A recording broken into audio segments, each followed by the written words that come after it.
Failure doesn't announce itself quietly. It crashes into your life like a storm you didn't see coming, and when the dust settles, you're left standing in the wreckage, wondering who you even are anymore. Maybe it was a career that collapsed. Maybe it was a relationship that ended. Maybe it was a dream you chased for years that simply didn't work out. And now, you're here, listening to this, looking for a way forward. That's not weakness, that's courage.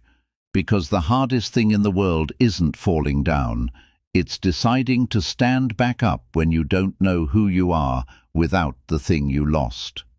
This audiobook is about that exact moment, the moment after everything falls apart, the moment when you have to rebuild, not just your circumstances, but yourself. And here's what most people won't tell you. Reinvention isn't about becoming someone new.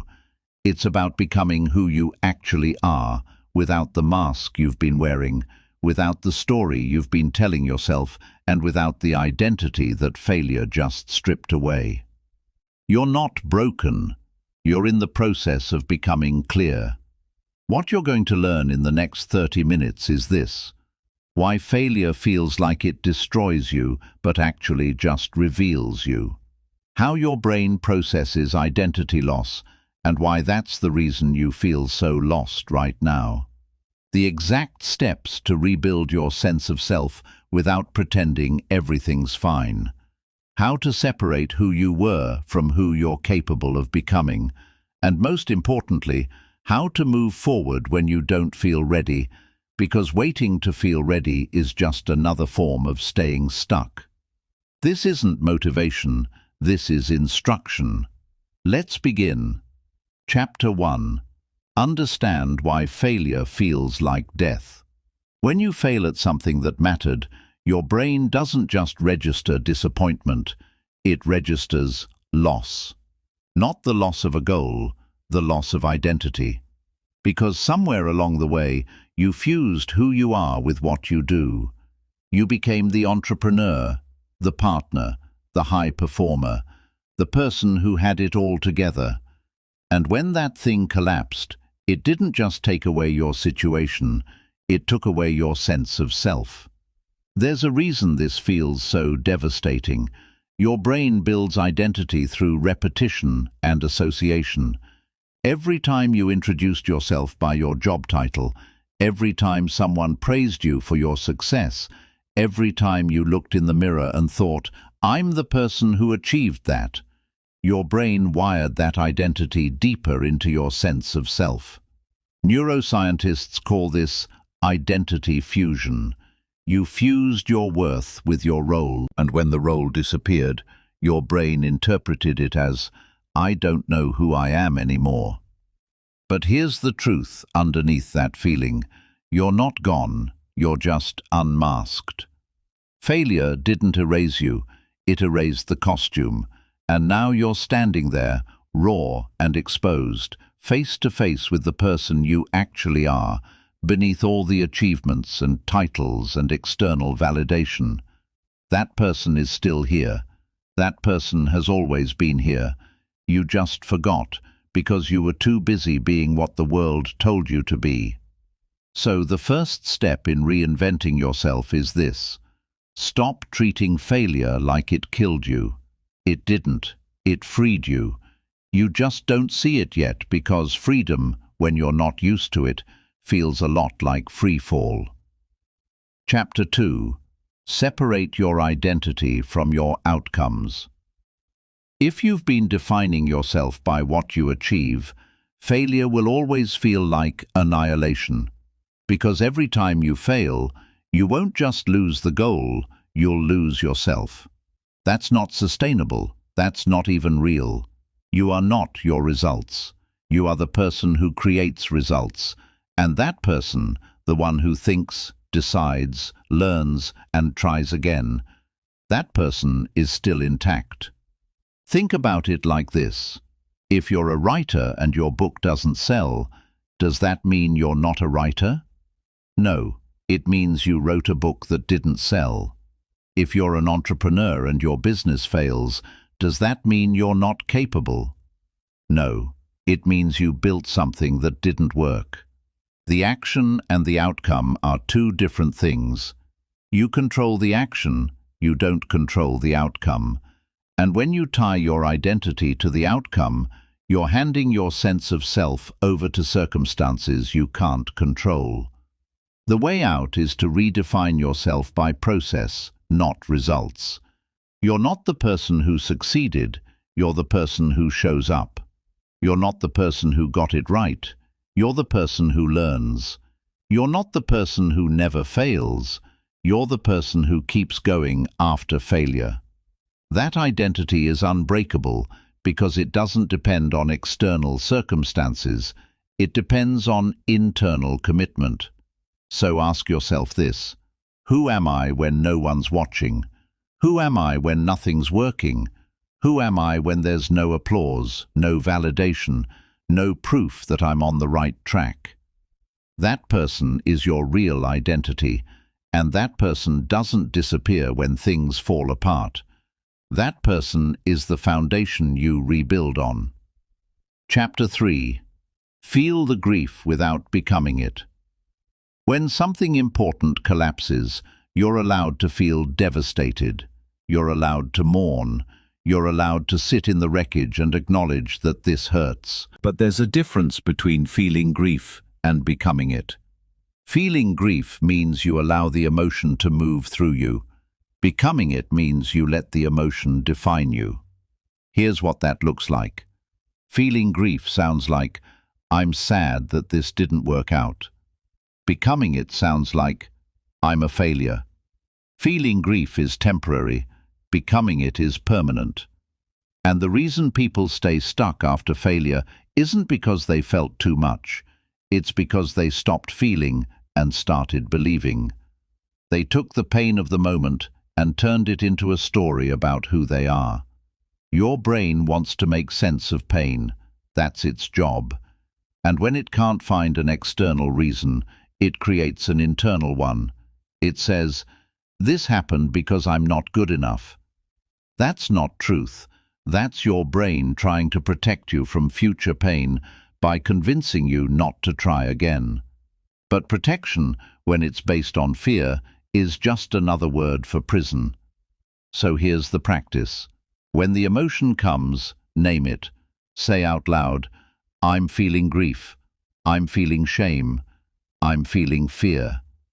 And then add this, but I am not this feeling. That distinction is everything, because emotions are weather. They come, they pass, they change. You are not the storm, you're the sky that holds it. Chapter 4. Let go of the old story. You had a story about how your life was supposed to go. Maybe it was a career trajectory. Maybe it was a relationship timeline. Maybe it was a vision of who you'd be by now. And failure shattered that story. Now you're holding on to the broken pieces, trying to glue them back together, trying to make the old plan work. But it's not going to. Because the story you were living wasn't meant for who you're becoming, it was meant for who you were. Here's the uncomfortable truth. Sometimes failure is life telling you that you were walking the wrong path. Not because you're incapable, but because that path wasn't designed for your real potential. You were following someone else's blueprint. You were chasing someone else's version of success. And failure didn't ruin your life. It interrupted a script you weren't meant to finish. So the question isn't, how do I get back to where I was? The question is, what am I being redirected toward? Because reinvention doesn't mean rebuilding the same thing. It means building something truer. And that starts with letting go of the old story. Not because it was wrong, but because it's finished. You're not editing the old book. You're starting a new one. And yes, that's terrifying. Because letting go of the old story means letting go of certainty.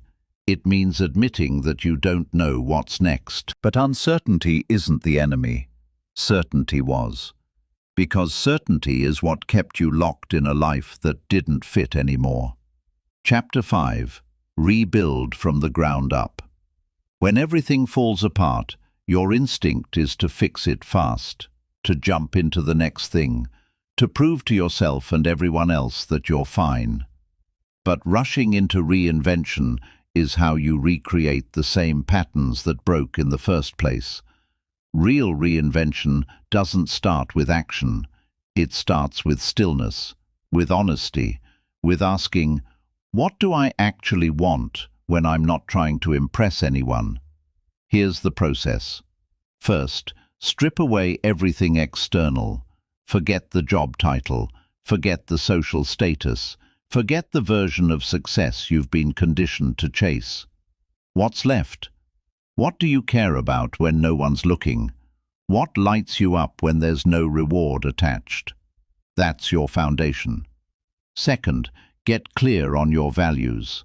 Not the values you think you should have, the values that are actually true for you. Because most people are living by borrowed values, their parents' values, their culture's values, the values of the people they're trying to keep up with.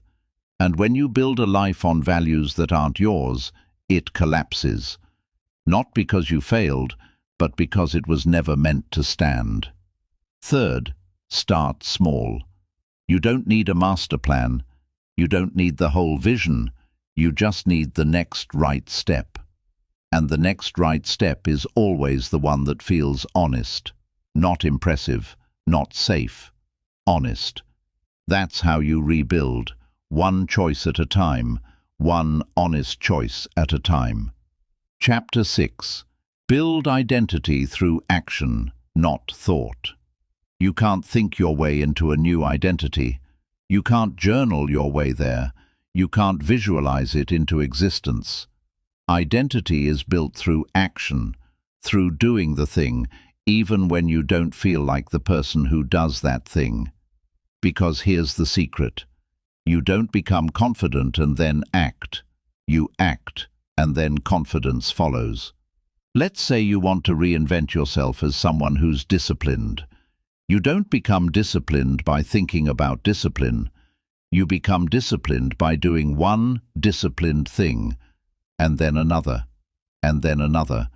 until your brain starts to recognize the pattern and says, oh, I'm the kind of person who does this.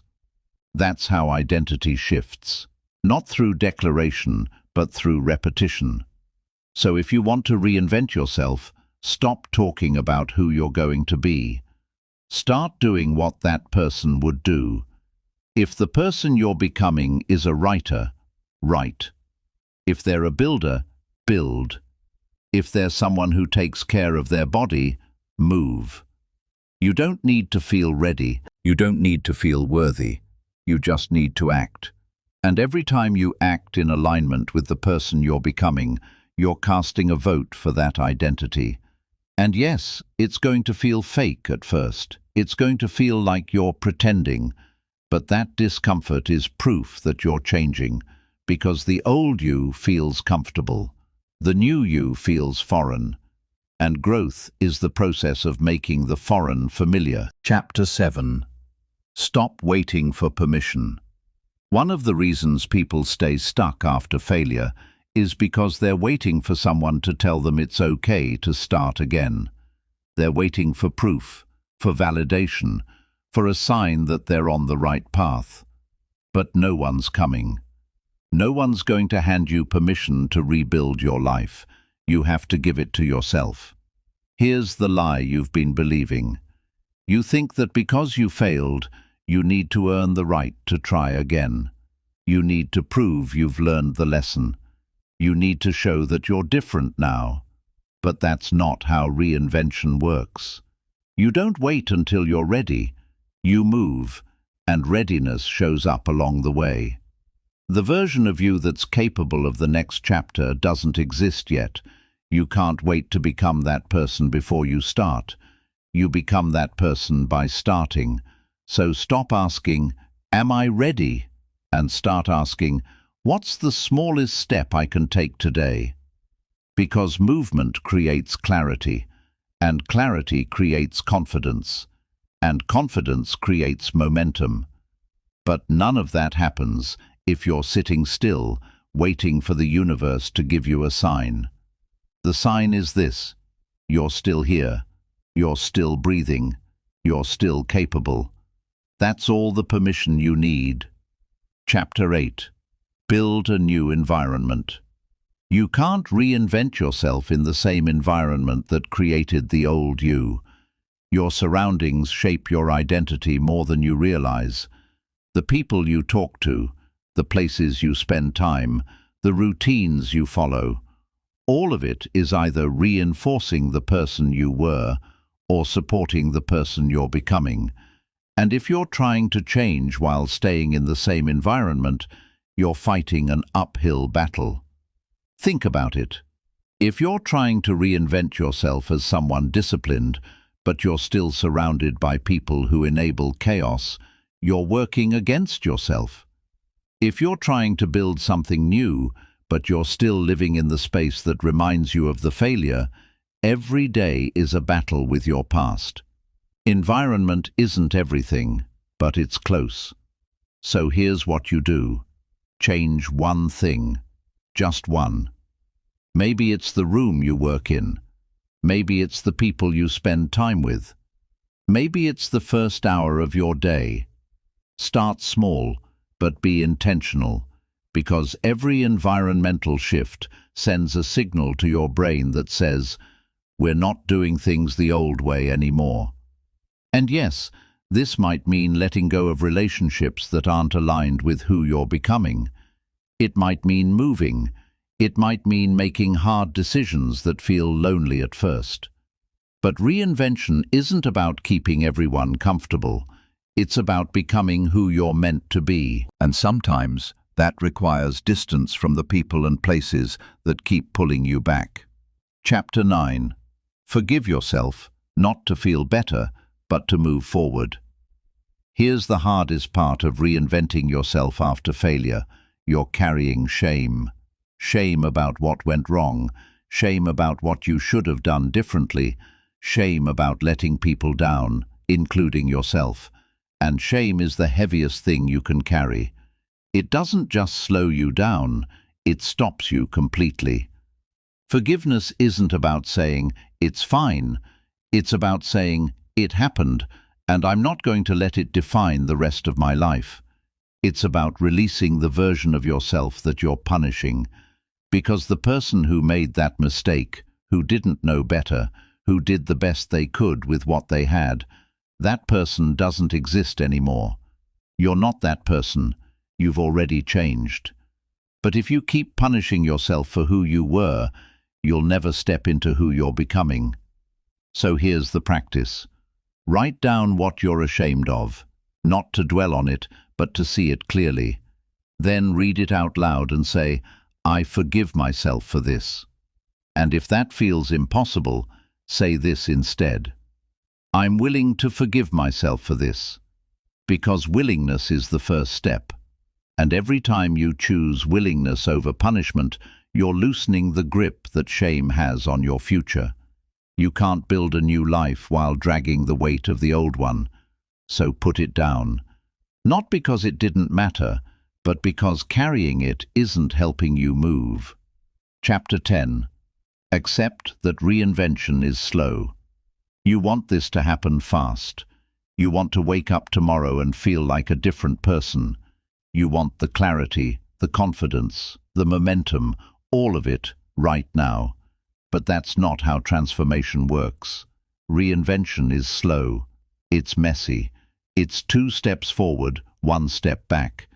And if you're expecting it to be linear, you're going to quit the first time it feels hard. Here's what no one tells you. The discomfort doesn't mean you're doing it wrong. It means you're doing it. Because growth doesn't feel good. It feels uncertain. It feels vulnerable. It feels like you're walking in the dark without a flashlight. And if you interpret that discomfort as failure, you'll stop. But if you interpret it as progress, you'll keep going. So, lower your expectations. Not because you're lowering your standards, but because you're being realistic about the process. You're not going to reinvent yourself in a month. You're going to reinvent yourself over the next year, maybe longer, and that's okay. Because the goal isn't to arrive.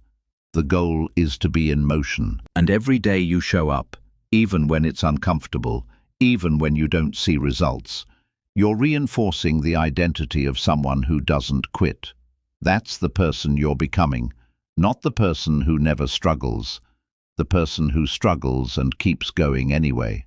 Chapter 11. Stop comparing your Chapter 1 to someone else's Chapter 20. When you're rebuilding, everyone else looks like they have it together. Their careers are thriving, their lives look seamless, and you're over here, starting from scratch, feeling like you're 10 steps behind. But here's what you're missing. You're comparing your internal reality to their external highlight reel. You're seeing their Chapter 20 and forgetting that they had a Chapter 1 too. And their Chapter 1 probably looked a lot like yours. Comparison is the fastest way to kill momentum, because it makes you believe that you're behind, when the truth is, you're exactly where you need to be. Everyone's timeline is different. Everyone's path is different, and the only person you should be comparing yourself to is the person you were yesterday. That's it. So stop scrolling. Stop looking at what everyone else is doing. Stop using their success as evidence of your failure. Their journey has nothing to do with yours, and every time you compare, you're stealing energy from your own reinvention and giving it to someone who doesn't even know you exist. Focus on your own lane. Focus on your own progress. Focus on the fact that you're moving, even if it's slow. Because movement is everything, and the only person who can stop you is you. Chapter 12. Build something for the long term, not the quick fix. After failure, the temptation is to chase the quick win, to find something that works fast, that proves you're back, that makes you feel like you're recovering. But quick wins don't build lasting change. They build dependency on external validation, and the moment the validation stops, you're back to feeling lost. Reinvention isn't about the quick fix, it's about building something sustainable, something that's rooted in who you actually are, not who you think you need to be to feel okay again. And that takes time. It takes patience. It takes the willingness to do things that don't pay off immediately, because you trust that they're building something real. So when you're deciding what to do next, ask yourself this: is this a band-aid, or is this a foundation? Is this something I'm doing to feel better right now, or is this something that's going to matter in 5 years? Because if you're just chasing relief, you're going to end up in the same place you started. But if you're building a foundation, you're creating something that can't be taken away. And yes, that means saying no to things that look good but feel wrong. It means turning down opportunities that don't align with who you're becoming. It means being patient when everyone around you is rushing. But patience isn't passive. Patience is strategic. And the people who reinvent themselves successfully aren't the ones who move fast. They're the ones who move right. Chapter 13. Redefine what success means to you. Most people fail and then try to rebuild using the same definition of success that broke them in the first place. They chase the same goals, the same status, the same external markers, and they wonder why it still feels empty. But failure is a chance to ask a different question, not how do I get back to where I was, but what does success actually mean to me now? Maybe success used to mean money. Maybe it meant recognition. Maybe it meant proving something to someone. But now, after everything, what does it mean? Maybe it's peace. Maybe it's alignment. Maybe it's the ability to wake up and feel like you're living your own life, not someone else's script.